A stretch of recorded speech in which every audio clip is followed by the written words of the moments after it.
I have experienced hunger for intimacy my whole life, but my path to finding it has been long, sometimes dark, and at times very confusing.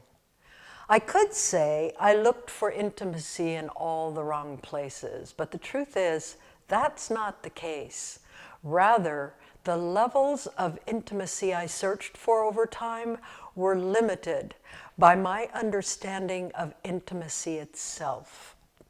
Today I'll share 3 levels of intimacy I've longed for and eventually found over the course of my life. And stay tuned. At the end of this brief episode, I'll recommend additional resources to help you find your path toward the intimacy you desire.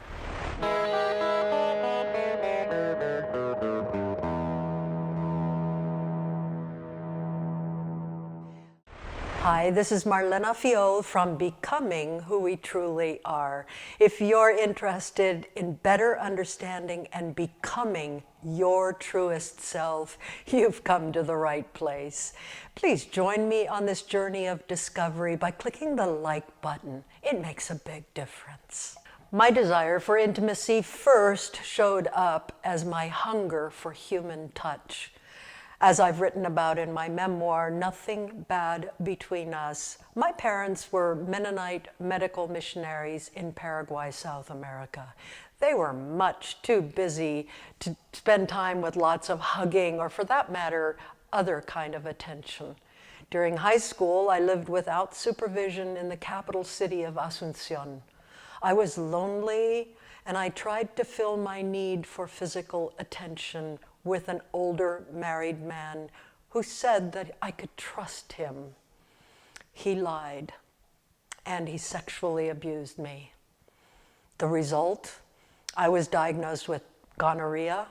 I was censored by my Mennonite church, and worst of all, my father rejected me. With nowhere to turn, I fled from Paraguay to the US at the age of 19, hurt and afraid. And my hunger for safety threw me into the arms of a kind man named Steve. He offered me a second form of intimate touch, which I desperately needed at that time. It was the touch that meant that I was safe.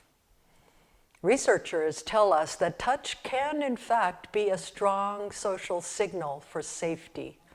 Touch communicates that things are okay, thereby reducing our fear and our stress.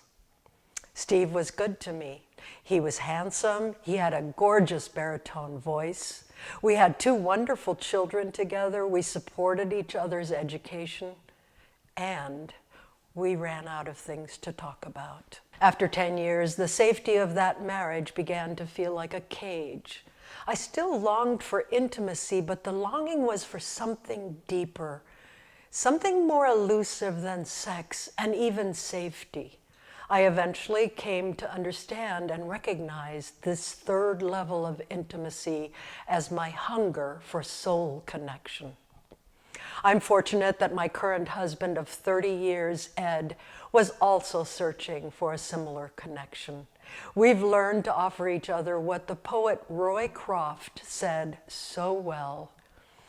I love you for putting your hand into my heaped up heart and passing over all the foolish, weak things you can't help seeing there, and for drawing out into the light all of the beautiful things that no one else has looked quite far enough to see. Those of you who know us know that Ed and I are almost inseparable, and that we've not nearly run out of things to talk about with one another. There's a loving restlessness about our relationship that leads us to keep exploring new possibilities together. I can honestly say that we're both better people as a result of our soul connection and the healing and the growth that this has brought into each of our lives. And no, Ed and I have not given up sex nor safety, But we've discovered that there is so much more.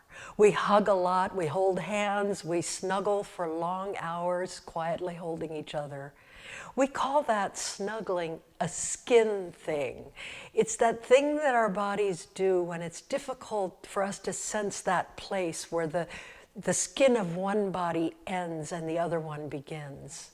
It's an experience of closeness and vulnerability like nothing else. It even gives me a glimpse into what I think of as my true self. What better word for this form of intimacy than soul connection? I don't know whether one form of intimacy is better or worse than another, but one thing I do know, I could never have found the intimacy of soul connection without first hungering for it, first even recognizing that there was such a thing. Sex is readily available as a go-to form of intimacy, and it's a great thing, and it often fails us. We need the second level of intimacy, of safety, but it too can sometimes fail us.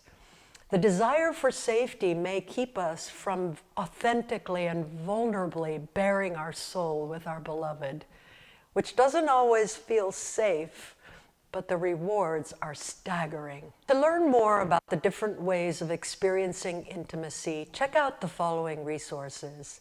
First, a TEDx presentation by Douglas Kelley, Experiencing Intimate Space, 6 Ways People Experience Intimacy. And for a deeper look at my own bumpy path toward finding intimacy, we recommend my memoir, Nothing Bad Between Us, released in 2020 by Mango Publishing. The web addresses of each of these are in the show notes below. And remember, we are together on this journey.